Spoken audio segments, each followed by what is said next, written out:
Cantor chapter 12, Rich Asura's Glorious Death.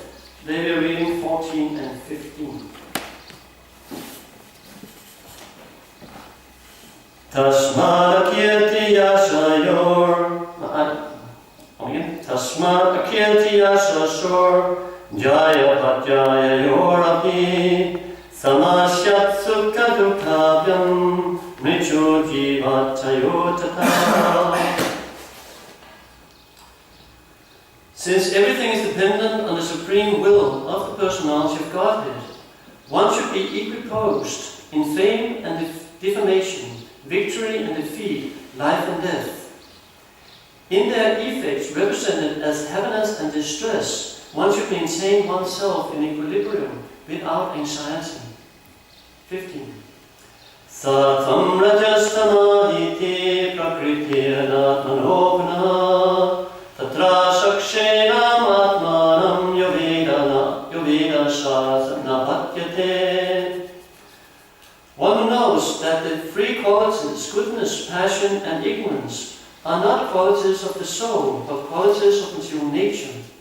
And one who knows that the pure soul is simply an observer of the actions and reactions of these qualities, should be understood to be a liberated person.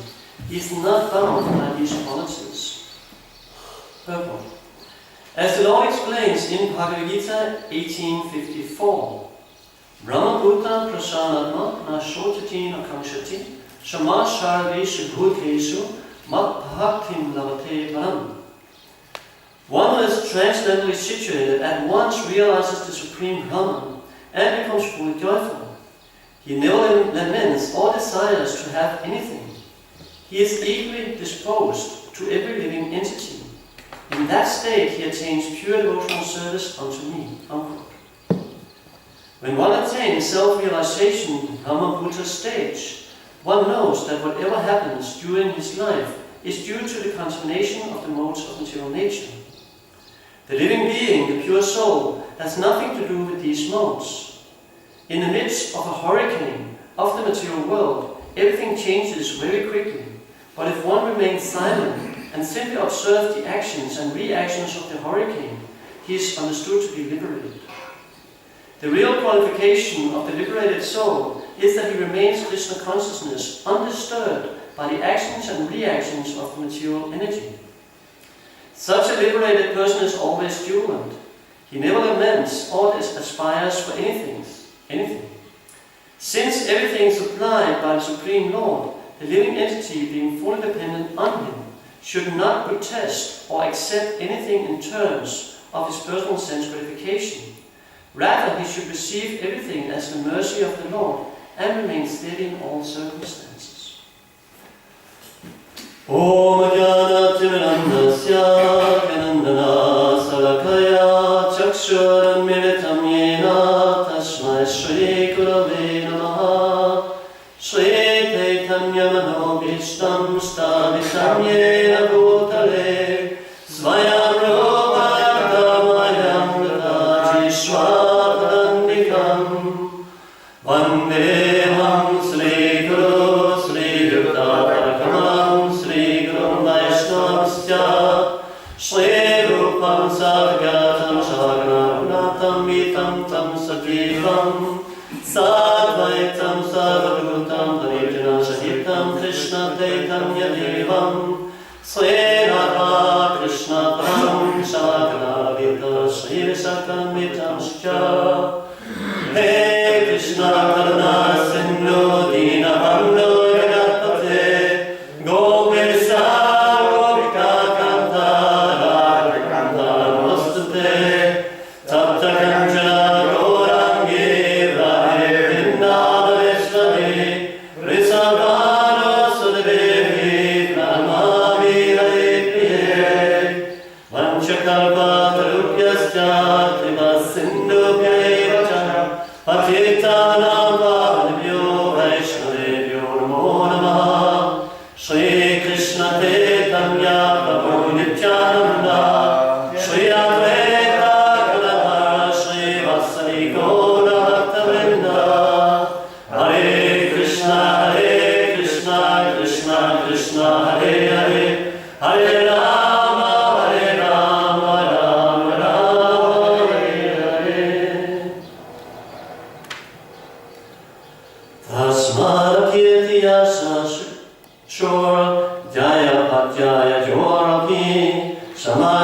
sukha dukhabhyam mrityu jiva tayushtata.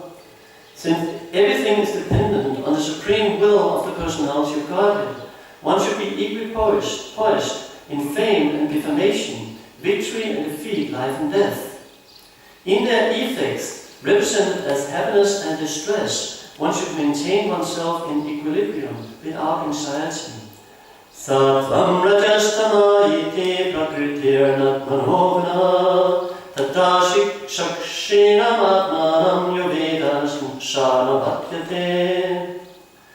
One who knows that the three qualities, goodness, passion, and ignorance, are not qualities of the soul, but qualities of material nature, and who knows that the pure soul is simply an observer of the actions and reactions of these qualities, should be understood to be a liberated person. He is not bound by these qualities.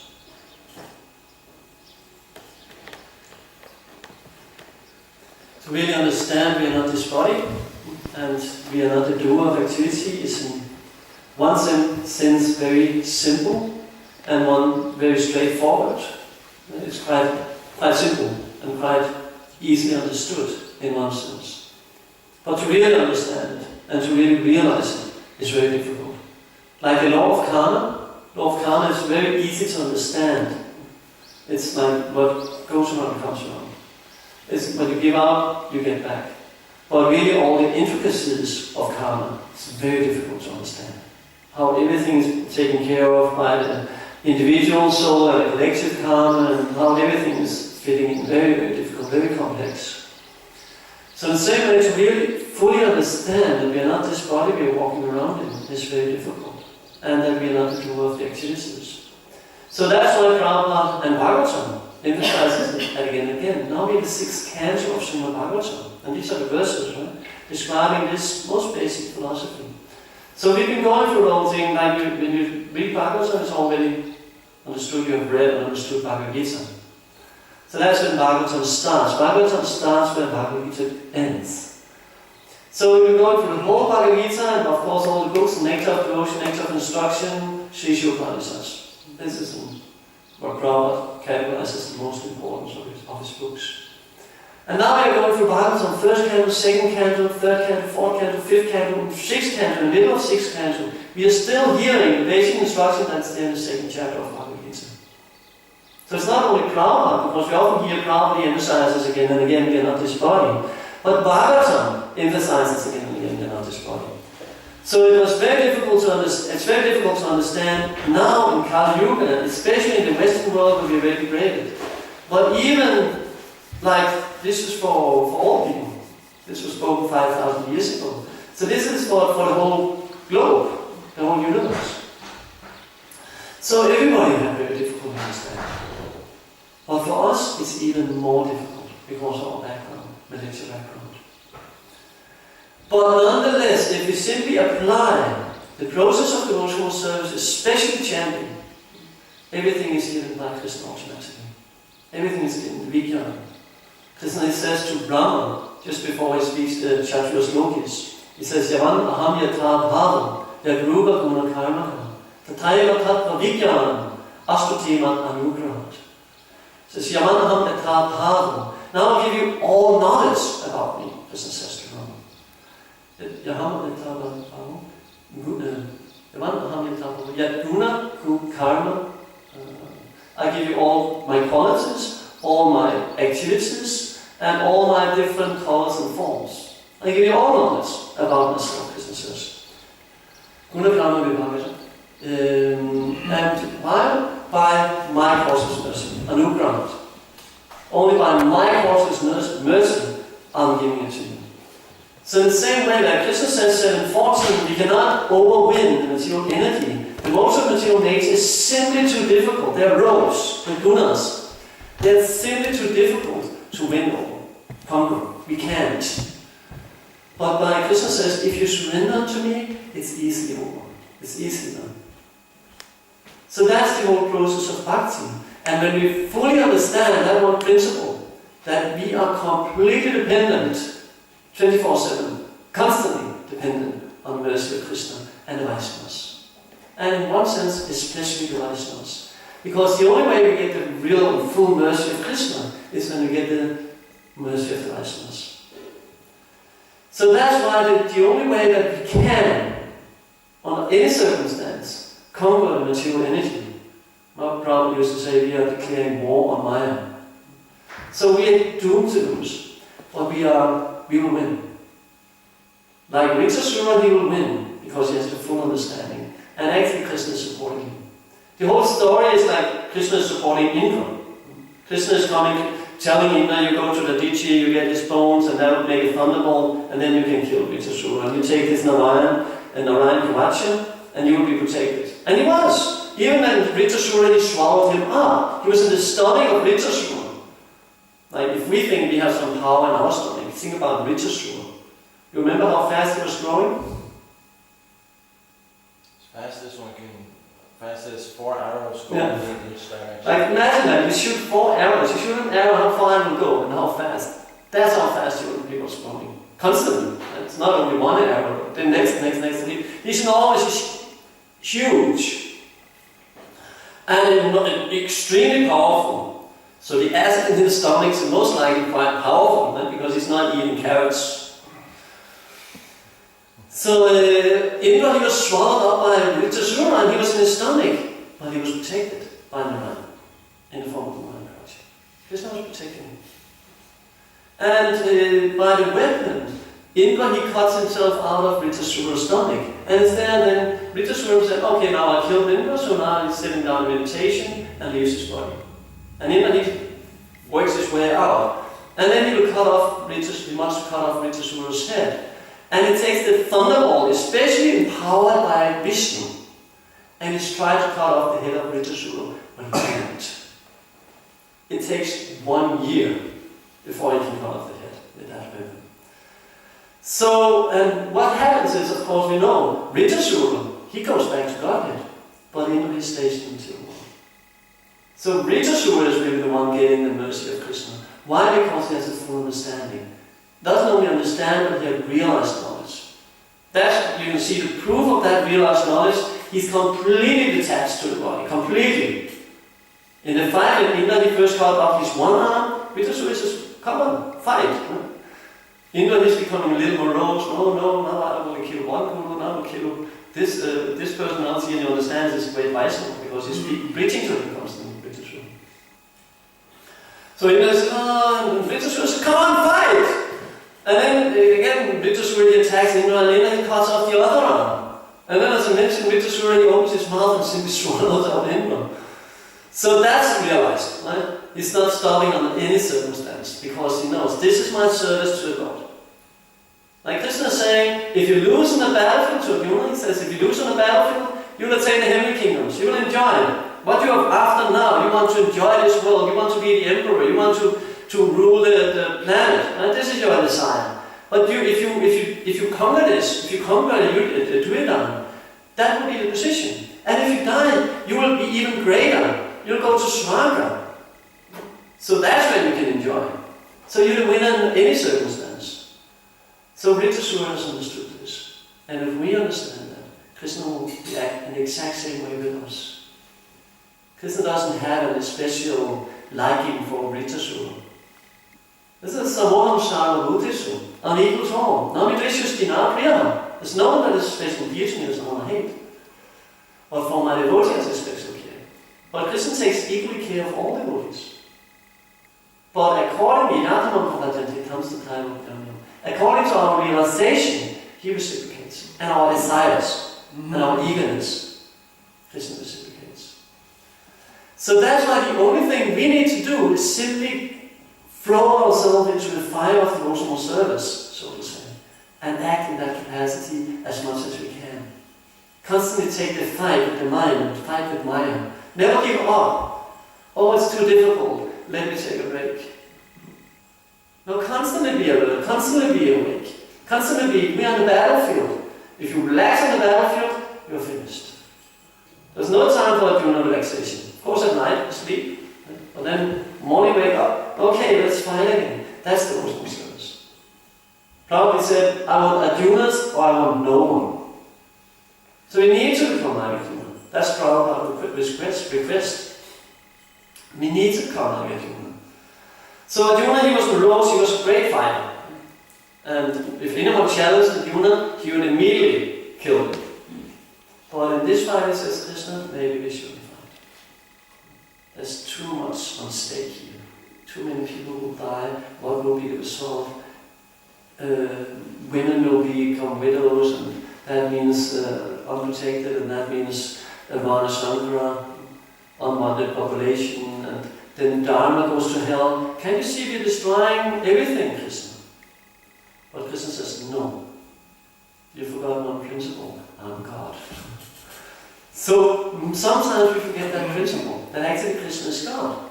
And I think, I can speak for most of us, at least for myself, that again and again we forget. Considering ourselves the doer. I think I'm the speaker now. But I'm not. I had a desire, the soul had a desire and request of the devotees I was asked to speak. But it's not really me speaking. I just had the desire that Krishna is facilitating. Three material modes of nature makes this word act, this body act. The mouth is going, the tongue is going. I don't even know what's going on with the tongue. I'm just thinking, now I have to say like this and the tongue go there. I'm not even thinking about that. And if you start thinking about that, you will stumble over your words. Like, it's probably in the story with what's it called? Tusind. That there was this insect, 1,000 legs, many legs. Centipede. Huh? Centipede. Centipede. Okay. Centipede. And he was such a fantastic dancer. So some of the other animals were very envious of him. Oh, it's such a fantastic dancer. So one of the animals, he decided a plan. He went to the centipede and asked, when you're dancing like this, are you moving the fifth leg like this, and the seventh leg like this, and the 100 and the legs like this? And how are you doing when you're coordinating all this? And then the centipede started thinking, how am I doing? And he couldn't dance anymore. So immediately he started thinking, I'm the doer. We lose the ability, we lose Krishna's mercy. So that's why what we are constantly trying, and that's why we hear it even in the 6th canto of Srimad Bhagavatam. Because if without that, without understanding we're not the body, we're not the doer, we can make very little progress. Very little progress. Without realizing it. So that's our fight. We're fighting the mind. Mind is constantly telling, oh, you are so great. This is your glorious. And then the mind says, but this is your fault. Duality. Sankalpa or vikalpa. Constantly the mind is dragging us around like this. But we should say no. I'm not a, whatever you call me, or might call me. Well, I'm not good. I don't have any of these qualities. But Krishna is. So if I can be connected to Krishna, if I can act like an instrument, like Krishna saying to Arjuna in the 11th chapter, you simply have to be my instrument. I already killed them all. You can help them. Once Duryodhana, he told Dronacharya, how can I fight with Arjuna? And Dronacharya said, I will make an especially powerful armor for you. So he took by cloth, he put his cloth and lots of cloth, so no arrows, very special cloth, thick cloth, no arrows could penetrate any places in his body, except one place. Because he was firing arrows, so he needed the fingers to be free. Otherwise he would not fire arrows to it. So then he was challenging Arjuna, he went out with this armor. Okay, Arjuna. Now I fight when he started firing arrows at Arjuna. And Arjuna said, okay, now I'll give you. And then he started firing arrows back. And Duryodhana just laughed at him. Because the arrows couldn't hurt him at all. So Duryodhana was just standing, is this your best shot? And then Duryodhana started firing back. And then Arjuna thinking, what to do now? And he took some very special sharp arrows and he targeted them just in the fingertips of Arjuna. So when he was shooting the bows, Arjuna was hitting him just in the fingertips, going under his nails. Of course, breaking off his nails and everything. And so that didn't work. So they tried so many ways. But because Krishna was on the side of Arjuna, Krishna constantly inspired Arjuna to do the right thing. Krishna was driving Arjuna's chariot. Now you do like this, now you do like this. You go and make the arrows from Duryodhana and Bhishma has created for him that will kill you. You go and beg them. He even told how, because they do it on only one. After you were in exile in the forest and you helped them, so do it on only one. You just go and say, give me these arrows, give me those arrows. So again and again, Krishna is constantly protecting Arjuna. So what we need to learn from that is Krishna is constantly protecting us if we seek that protection. As long as Arjuna was arguing and thinking, no, Krishna, I think you should do like this, I think you should do like that, Krishna was just speaking to him. You're not ready to fight Arjuna. First you need to understand. So he's speaking the whole Bhagavad Gita, and then Arjuna says, okay, now I'm ready. That's the more Smriti Lavra. Now I'm ready to fight. Now I'm no more illusion, I'm completely surrendered unto you. Now I will follow your instructions. So we should learn from the story of Ritusura. We should learn from all these great persons. We should learn from Arjuna, and we should definitely learn from Krishna how to act in devotional service and give our heart. So easy to be deviated on the path. It's so easy to be fall prey to Maya and fall prey to the mind's demands, the senses' demands. So easy. And that's why Krishna calls it devotees Mahatmas. That's the Mahatmas. Great souls. We say Mahatma Gandhi. But Mahatma Gandhi was not a real Mahatma according to Krishna's definition. He was a great personality. I don't want to minimize him. But according to Bhagavad Gita, Krishna says Mahatmas to our parts of diving Bhagavatim, Ashritam. Ashritam, diving, taking shelter of the diving Bhagavatim, the internal energy, Krishna's energy. That's a Mahatma. Never being allured by the Bahya Sangha, Bahya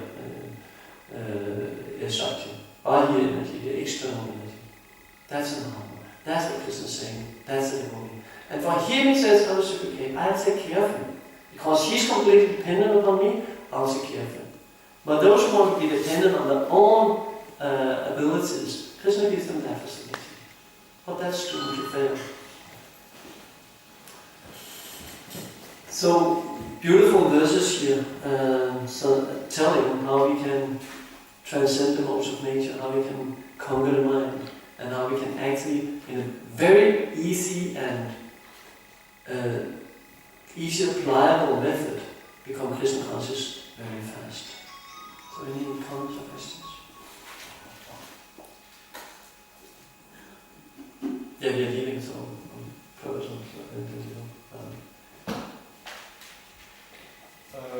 It's not so much in relation to this, but a question that has been on my mind for a couple of days. I was thinking about how like rasa works, like there's the different rasas, and in the different rasas there are different categories. So I was just thinking we need to practice here in the material world how to deal properly so that we can enter the spiritual world. And if we know like the signs of rasa, okay, in this person it's friendship, and our junior he's singing, so we act like this and that. So where do you learn about rasa so you can become like smooth and natural in your relationship? In our daily life, by associating with devotees will naturally tell us when we do something wrong. If we are capable, if we are submissive. Otherwise, devotees will often say, okay, you learn another way. Krishna will take care, so nature will take care. But if one is submissive, if one is eager, the devotee will constantly say, well, this is not really the way you approach persons. As seen in the morning. So since that's the great advantage, especially by living in a temple, you have this great advantage that you're constantly amongst devotees, and some are senior than us. So we're constantly being told, this is what you should do, this is what you should not do. If one can be humble enough, that's why it's the first quality of knowledge. Krishna mentioned in the 13th chapter all the qualities of knowledge. He mentioned Amanidam first, humility. And then Adhambitam, then pridelessness, very connected. So these two, that's where the whole thing starts. From their knowledge come. So now these and once you be more humble than a blade of grass, more taller than a tree, that's when you can chant Hare Krishna. Same instruction. By this humility, one is given knowledge. By the devotees and by Krishna. What is it said when you approach a spiritual master? What are the qualities you need to have? Submissive and willing to render service. Yeah. Inquisitive. And being inquisitive. These three, If you're inquisitive, you'll get answers, and if you at the same time are submissive. And at the same time you really have a desire to understand the truth. And then you need to render service. For two reasons. One reason is when you render service, Krishna sees that you're serious. You're not just speaking, it's not just as Prabhupada used to say lip service, but you're actually dedicating yourself to do something for Krishna. So when you start doing that, then Krishna says, okay, I'll give it to you. But if you just say, oh, I'll take care of myself, Krishna says, that's good, okay, you're chanting Hare Krishna, you're studying, that's very good. But try to do something for others also. It's a preaching movement. So in whatever way you can really be engaged in preaching, either directly or indirectly. If you don't have the ability to preach directly, then you should support the preachers. Either by doing physical service or by giving monetary help. Or both. So in that sense we will naturally get knowledge. Because Chitta Dharpana Marjana, when we follow the Sankirtan mission, Krishna automatically purifies our hearts. But he gives us instruction how we will purify our heart. So the whole thing is, it's a whole package. So unless we learn the whole package, and we just take a little part of it and think, oh, this one I like, but I don't like this so much. This is not what Krishna is looking for. And then Krishna reciprocates like that. Then you'll say, okay, then I'll give you a little knowledge. But if you're really diving yourself in and praying to Krishna, please help me understand, please help me to realize this, and acting upon it, Krishna will give you all facility. All facility. Krishna wants us to make progress. The only reason he's holding back is to teach us, to help us make progress. So it's all up to us if we want to be taught by material nature, or we want to be taught by the devotees. That's completely up to us. We choose whom we want to associate with. Satsat Yoni Janmasu. Good and bad association in different kind of species. So there's good association there also. But we can choose to cut ourselves from that association. We can choose to leave that fantastic environment and do something else. And then we'll be taken care of by material energy.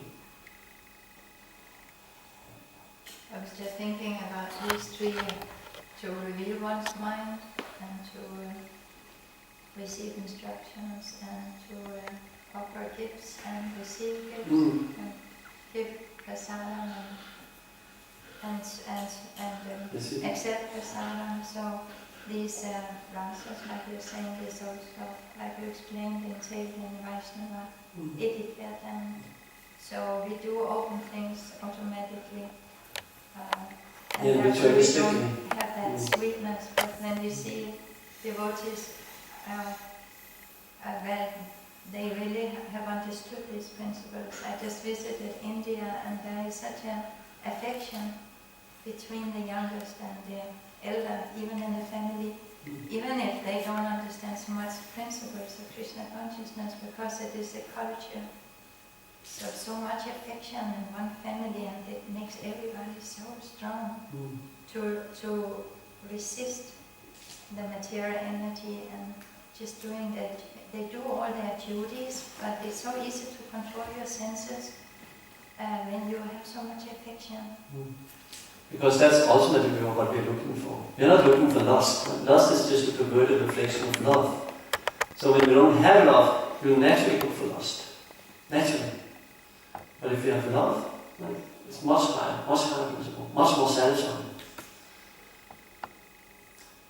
So it's basically this like following the culture, right? The Dati Pradipinati, following all these 6 exchanges amongst devotees and following the whole culture, and calling devotees Prabhu.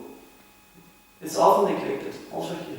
Often we neglect this very, very important quality, or